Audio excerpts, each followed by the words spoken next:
Hi, good evening, everyone. Welcome to this live broadcast. I love live broadcasts. And welcome to the amazing Jo Baldwin Trott. Good evening, Jo.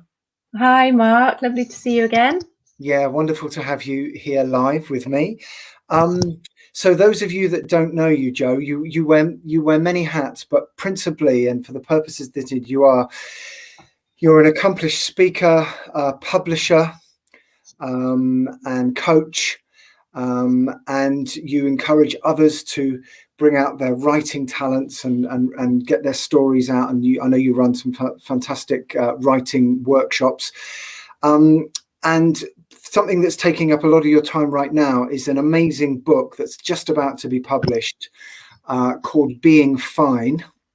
And there it is. And the subtitle of which is The Other F Word.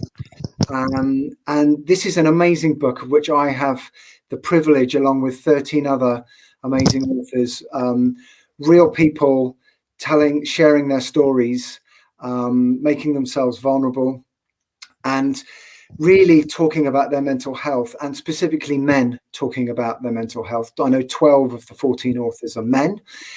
And this is a book really that's kind of really blowing open this whole topic around men talking about their feelings and getting in touch with their feelings and expressing themselves. And I can't wait to share it with the world. I'm so excited. And you have, like, he's been herding cats, getting us all together and to get all our pieces together. And finally, you're here. So congratulations on that, first of all. Thank you. Thank you very much. It's been worth every minute and every moment of herding and whistling, or however you really herd cats. Every minute of herding. That can go probably somewhere. Okay, it was worth every minute of herding the cats. Somewhere in a quote. But perhaps for those of you that, I mean, it's such an important topic, and never been a better time to talk about it. Perhaps for those that I've got lots of questions for you here, but those that don't know you, perhaps a little bit just on you and your background and how you kind of got to be doing this, really.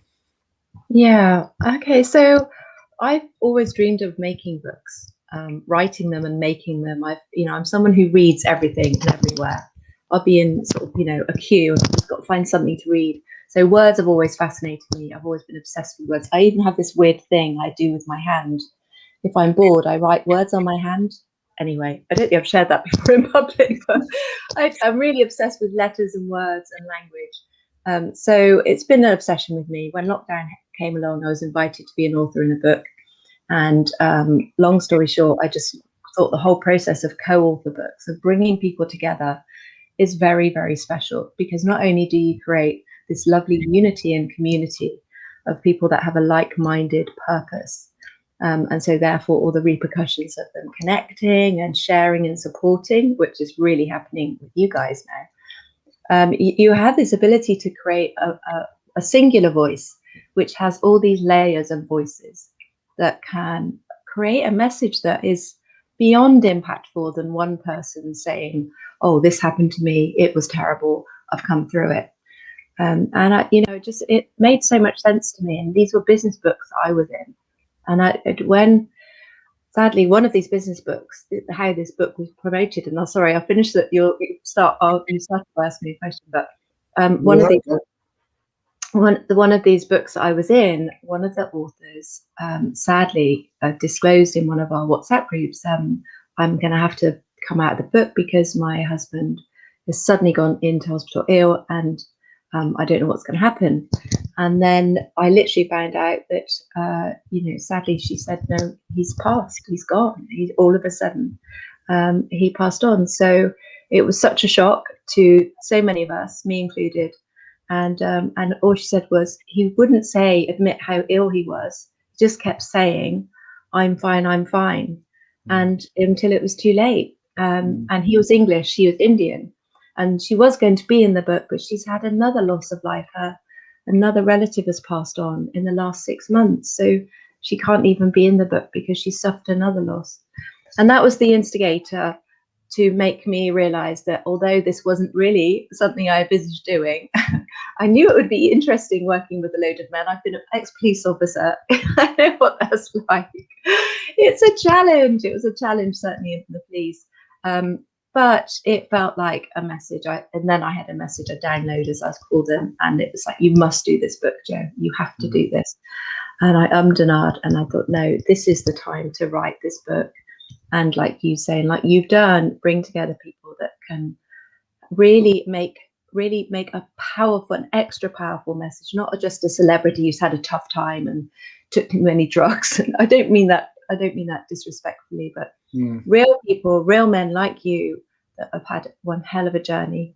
And yeah, because I have been surrounded. My dad was like that. You know, I've had partners that were always fine.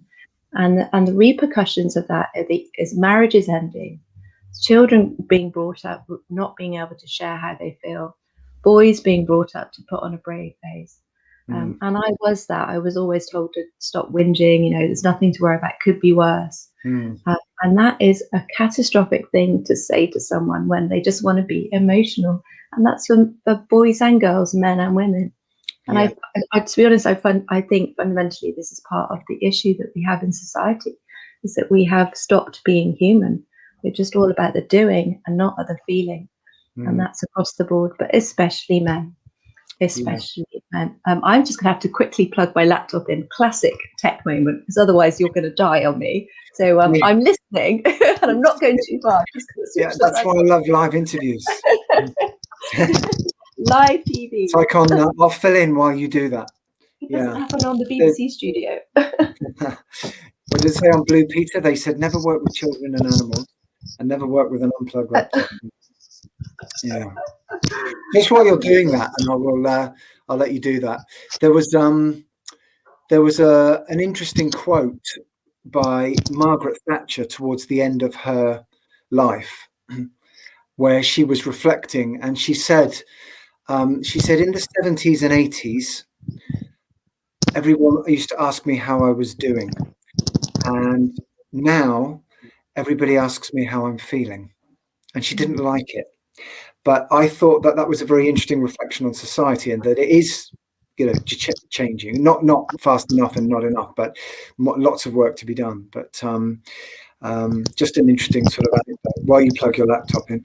And So, well, no, and she was an interesting character. So a couple of our authors really talk about male and female energies. Yeah. We all have male and female energies. Margaret Thatcher, like Theresa May, was a very masculine, focused, task-driven, strategic female. So that doesn't surprise me. I mean, I only know what I saw, but look how she treated her children. Yeah. And that's not what was the traditional way of mothering. As much as I'm generalizing horribly here, but you know, I think this is again part of the problem, is that the way we lead and the way we govern and run businesses was all about that way. It was about achieving results. Yeah. It was about, you know, and you're in the sales background, Mark, aren't you? You know exactly what I'm talking about. And I think that's part of the issue. And sadly, men have really been pushed down that road of go on, get the bigger car, get the bigger house, driven. Let's just use this and not use this. Yeah. That's part of the problem.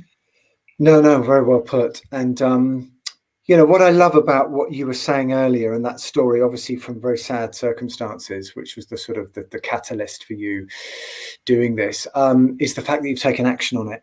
You know, because many of us get inspired, and often with stories, and I've seen it. I've obviously had the privilege of having a little peek into this book already, and you know, it's people's stories evolve. You know, my story's evolving all the time. It's a little bit, I see it like the layers of an onion, and that go beyond, well, this happened, as you said, exactly as you said, well, this thing happened, but I'm still here. And ta-da! And yes, that might be inspiring in itself, but it's only one element of it.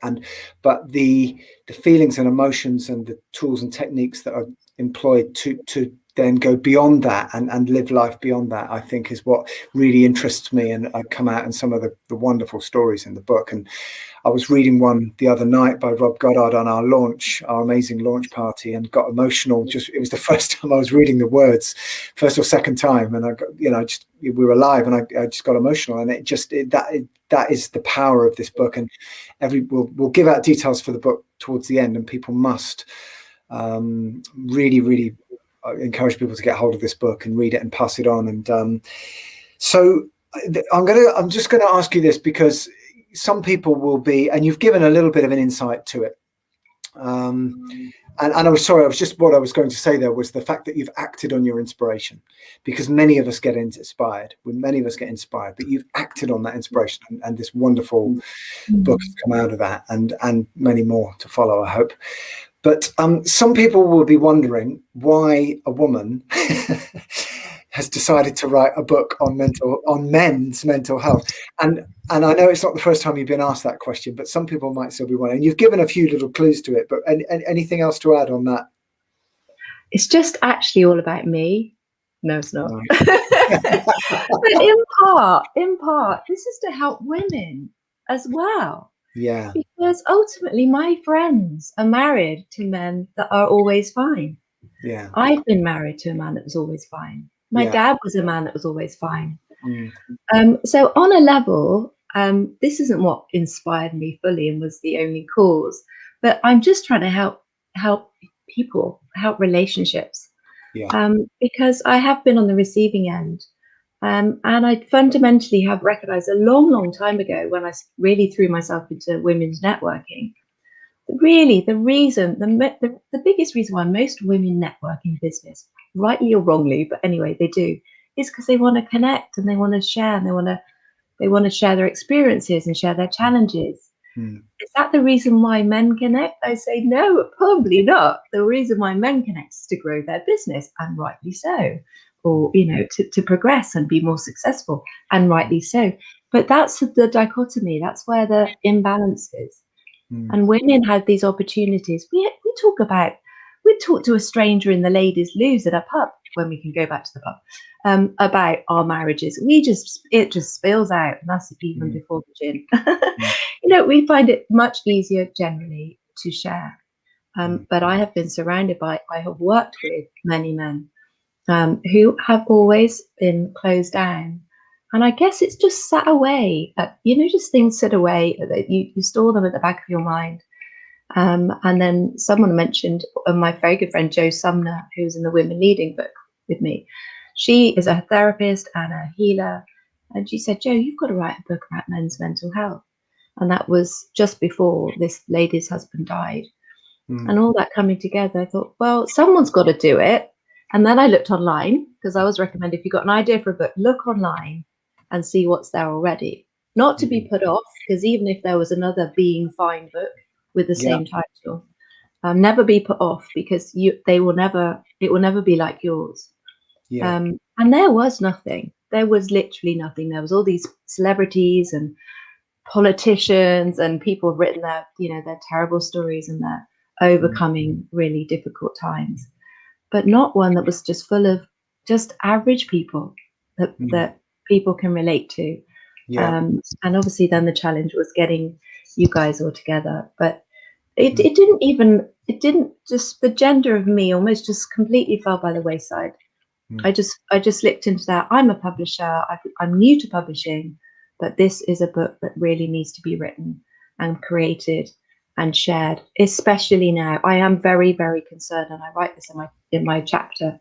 I am highly concerned for the mental health issues that our people are suffering.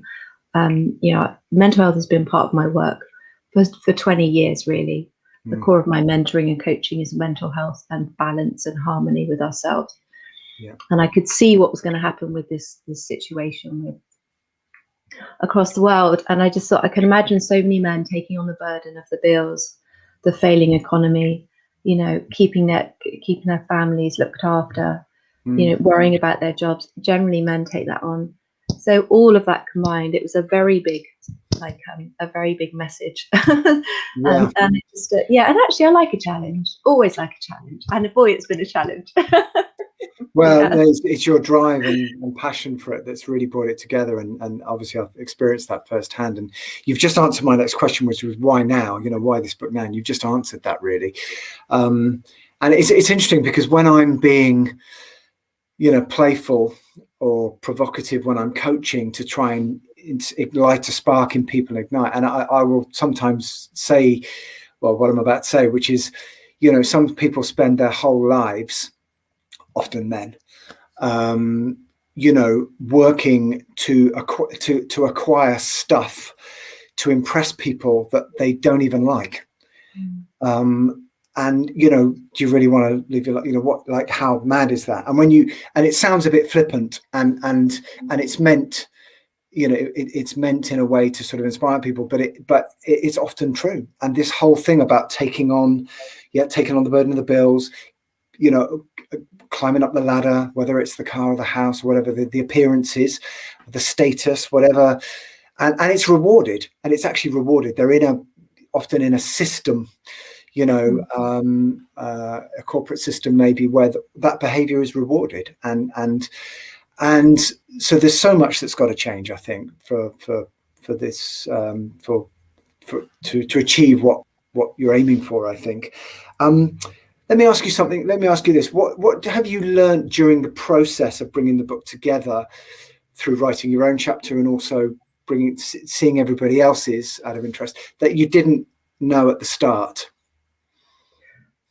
Well, I think primarily that this issue, this concern of putting on a mask and pretending, I'm very British by blood and everything else, but I'm not very British by spirit. I'm part Scandinavian, and I've got lots of those kind of roots, and I just feel like a lot of Britishness is wrong, just fundamentally wrong. And I really did feel when I started this book that a lot of this is a British issue. It's our cultural issue. It's all about about being the one that adorns themselves, gets on out, and let's present ourselves as happy and put on a smile on the face, when underneath it all, it's all going to poop at home or at work. But it's not. Obviously we've got Jamie Marlou Thomas in the book, who's an Aboriginal, who was brought up with exactly the same issues as Raj Korea from London, who they both wore a mask. That's what they called their chapters. So it's global. It's a global issue. I think it's probably worse in certain cultures in certain areas of the world.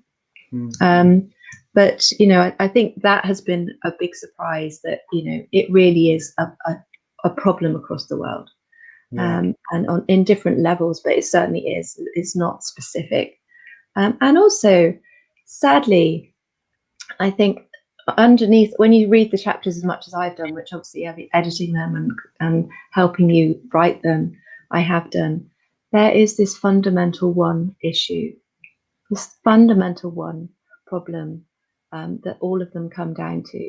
And that has surprised me, because I figured that there would be, similarities and kind of similar stories. And I really hoped that the book would have real texture and not be people all writing the same stories. But goodness me, the texture is just off the scale. I mean, I think you probably agree now. You've read most of the book, but the chapters are so remarkably different, which I'm really proud of. The only thing I would have liked to was have some younger voices in there, and sort of late teens, early 20s voices. That could be the next book. Yeah, possibly, yeah.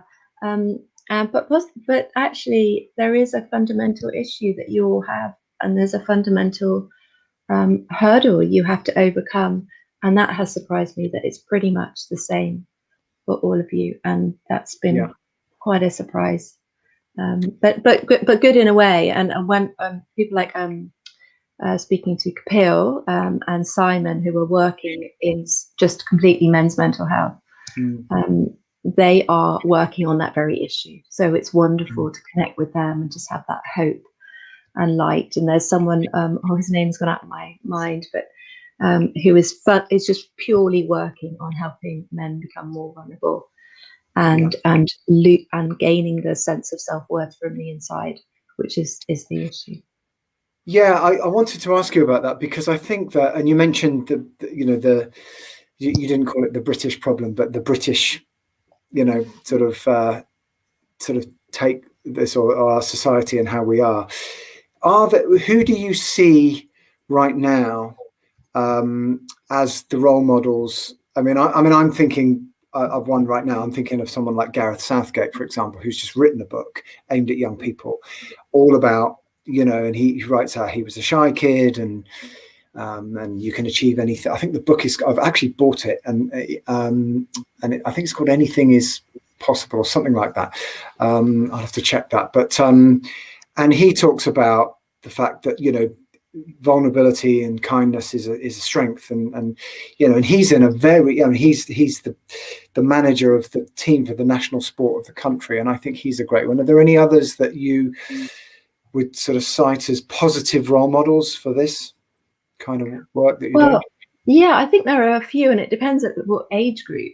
I mean, Alistair Carmichael, for example, politician. So he's recently published his book, and he's sharing about how important it is. There's a rugby league player. He's got his prop and he's got the funny ears going on. I've forgotten his name for England. Anyway, he's published a book recently, and if there's ever a man who you think is so strong, is so fit, so healthy, is doing representing your country to play a sport like Gareth Southgate, right? That's what he did. But but he's the other side of the coin in a way, because it's all about that. I don't know, that it's a very different sport, football to rugby, but he's real salt of the earth. He's kind of really gravelly, and he's really talking about vulnerability and opening up and how it's important to keep life simple as well as have the fun stuff. So people that are really, really earthy and actually relatable, I think, are really, really powerful. But I'm really glad that I feel like the tide has turned. I feel like there's lots of young aspiring kind of celebrities that are coming through that actually are really good role models. I can't really think of any at the top of my head, but there seems to be more talk, more admittance by the younger generations that actually I've had a tough time. And I mean, I remember when we were like when I was like 20 and 25, and one of the pop stars would come out, oh, I've had terrible mental health issues. I mean, like everyone just almost sort of stopped talking and would go, oh my God, have you heard? Yeah. Oh yeah, and so many of them admitted. Yeah, they would probably have been dropped by the record label at that point, or something like that. They got dropped by the record label, and it was like, almost written off.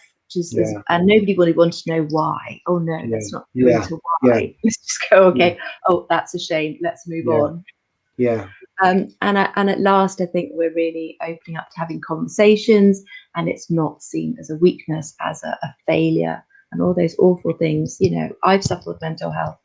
I feel that most, like physical health, someone said this the other day on the radio, like physical health, most people have suffered ups and downs in their mental health too. It's really that simple. Why should it be any different? What's going on with this and our whole body? Why should it be any different, the physical to the mental? Yeah. And what would you like people to do? So people that buy the book and read the book, what would be your hope? What would you want people to do? So I hope there are two types of people reading that book, really. Firstly, the type that actually are feeling a bit, they use the word, which is why I use the word. It could be called vulnerability. It could be men helping their mental health. It could have been all these things. But I just picked on the word because I feel like it's a word that so many people use, so many men use, and it's dangerous and it's wrong, and it's just, it means nothing. Unless you're talking about the furniture or something that's menial, I don't mind using it for that, but you're not allowed to use it about yourself ever. I totally agree. That's why it's the other F word. So I hope people stop using that word, and instead they stop themselves and they say, and laugh to yourself. I was about to say I'm fine, because actually I feel fundamentally, if you're about to say I'm fine, what you really want to say is I'm struggling because. I think rarely, if you think about it, rarely do people say, no, I'm fine, and no, yeah, I'm good, and really mean it. It has always a second statement attached to it. Yeah. And that is the statement that you need to share. So Yeah. firstly, you need to share. If you feel like you're saying I'm fine, then Yeah. share. Nobody needs to suffer mental health alone. And please don't be worried that you are alone and nobody can hear you. People want to hear you. myblackdog.co is there for you all the time online. The Samaritans 116, 116, 123, they are there for you all the time. So to reach out and recognize that you're not fine. Johnny Jensen's chapter goes into this beautifully, and he just really goes into detail about how he kept saying he was fine. And until it was really, he was literally considering the very worst. It was a long journey. Over years, he was saying he was fine. Yeah. Too long. That's years too long, months too long. Yeah. And then the other person I hope reads it and hope that it helps is the person that actually is with someone who they know struggles to share. And one of our authors the other day at the book launch, she mentioned this. I don't know if you were there then, Mark. Oh, you were. And she mentioned that actually, if only she'd read this book 10 years ago, it might have helped her marriage. She might have stayed with her husband because she would fundamentally understood that this is why there's a struggle. This is why there's the barriers. It could be any of these reasons. And it's not her. Because when you're with someone who is always shutting off, wearing a mask, you can feel it. You can say everything you can. You could read all the books, but until they take ownership of what's happening to them, but at least you can be really compassionate then and then not take it personally. Because sadly, we take it personally. When someone shuts down, we take it personally. We think it's us and we get frustrated and we get... So yeah, they're the two people I hope. So women as much as men, partners, mothers of sons, fathers of sons. Yeah. Saving lives, saving relationships, and saving friendships. Really, is what I take from what you're saying, and which is powerful stuff. And you're absolutely right. I mean, in my particular chapter, I talk about how my son Charlie, used to use that word. He would say, "I'm fine, Dad." I knew he wasn't, but I didn't have the tools. I didn't have the, I wish I'd had this book before. I wish I'd been able to sit and have the conversations about that, about suicide with him, and those thoughts, and sit in the hole with him. And I wasn't equipped to do that. And but as they say, with often moments of enlightenment and little gifts that drop into our lives, the best time might have been 10 or 20 years ago, but the second best time is right now. So, it's here, and grateful that it is. So I really hope it does. Exactly that. Save lives, save relationships, friendships, and really make people think. And so where just can start the conversations, really. Just start the conversation. Start the conversation. Just one conversation can change everything, can't it? Yes, that's a great point. And I like the way you say start the conversation, because in my experience, before and since losing my son Charlie, these kind of conversations, it's rarely one conversation. And one conversation there's obviously often a pivotal moment, and I've read about in the book, people, Rob was one, and others who talk about there was a moment, there was a turning point, but then there's a series of conversations that take place, but you've sort of pushed open the door. I find it, in a very different way, a little bit like having conversations with your teenage children about sex, that going back to your Britishness earlier, this idea that you sort of sit down and say, right, now we're going to talk about the birds and the bees, and it's like this one conversation and it's over and that's it, and my experience, actually, certainly in these days, is that it's not one conversation, it's several over a period of time. But if you can curate an environment in which those kind of conversations can flourish and be okay, then that's so important. Hopefully that book will do this for people. So yeah, absolutely, I hope so. So importantly, Jo, where can people find the book? When does it come out? Which formats? Where will people be able to find it? So join the Being Fine book Facebook group, because it will be literally hot off the press, knowing when it's absolutely definitely published. We've had a little pre-run, and we've got some amazing reviews which have blown me away. Sorry if my dog is in the background. She likes to be on the action. It's been one of those shows tonight, hasn't it? I'm just going to let her in, otherwise it's all part of the fun. Let her in. Yeah, bring her in. It's all part of the fun. Come on. So it will be out literally in the next couple of days. I am hoping and praying to the Amazon gods, which I don't say lightly, but bottom line is they're putting it on the system. They'll be getting up on system available to buy. So it should be ready in the next couple of days, next 48 hours. I'm hoping it will be up and ready to buy, definitely in Kindle, and hopefully imminently after that in paperback. But if you join the Being Fine Facebook group, Being Fine Book Facebook group, please join us there, join our conversation. You won't be bombarded. It's just these opportunities to listen to authors talking. Thank you for Mark for interviewing me tonight, but normally it's the authors talking about their stories. So lots of inspiration and this important conversation. But yes, couple of days, and read and review. Please review. Reviews are so important. Read and review. Spread the word. It's Valentine's Day coming up. Yes. Now, what a great present to give a loved one. Perfect. I just think it's an amazing. It's a gift from the heart. And I hope it has that impact that it already has. Yeah. Wonderful. Do you want to hold the book up again, Jo, just in case? It's got a very distinctive cover. It has beautiful black and pink. Yeah. Being Fine. That's the book, folks. If you want to, when you log on and see it, and I don't know if you knew this, Jo, just before we go, but my wife is from Spain, and in Spain, in fact, in Catalonia specifically, actually not in Spain, but which is the region around Barcelona, that area of Spain. Their national day they call it San Jordi, and it's St. George's Day here. It's the same day, 23rd of April. And there's a long-held tradition in Catalonia where on that day men give their loved ones, the girls, a rose, and that they'll give it to their partner, wife, mother, sister, and the girls give the boys a book. And I was first introduced to this when I first met my wife many years ago, and we do it every year, and it's a big thing. So you're talking, Catalonia is about 7 million people, so we might have to think of a way to introduce, if you've got a Spanish speaker, to introduce this for the 23rd of April, because it would be a fantastic gift idea for women in Catalonia to. So assuming that they're English speaking, so maybe if we can get it translated into Catalan. We have an author that speaks Spanish. I mean, I'm sure she's got nothing else to do than to convert this book into Spanish. So just a little lovely idea. Thank you, Mark. Lovely idea. Anyway, so.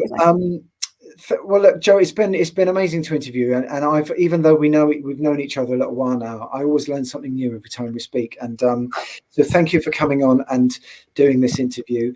And people can, so we've talked about the Being Fine Facebook group, and people can find you, I guess, on most social media platforms. I know you live on LinkedIn. Yeah. Super easy to find. Just put my name, Jo Baldwin Trott, and you'll find me real easy. There's only one of me. Fantastic. And Being Fine Facebook group is the place to be. Wonderful. Yeah, that's the place to be. Join our conversation. Buy, read, review. That's the please review yeah. And share. And share. Thanks, Mark. Jo, thank you. Thanks for coming on, and thanks to Boris for making a cameo appearance. And is it Boris the dog? Did you say Boris? Nala. Oh my gosh. Oh, Nala. Sorry, I thought you said I think you watched the news before you got us. I did. Do you know what? I think I must have it on the brain. I was listening to the radio earlier. Nala. I'm sorry. I should know. Hear it. It's okay. That's like Nala. My apologies. We don't say that name in this house. It's an and name. It was all going so well. But, thanks, Mark. Jo, thanks again, and bye. Bye for now. Bye.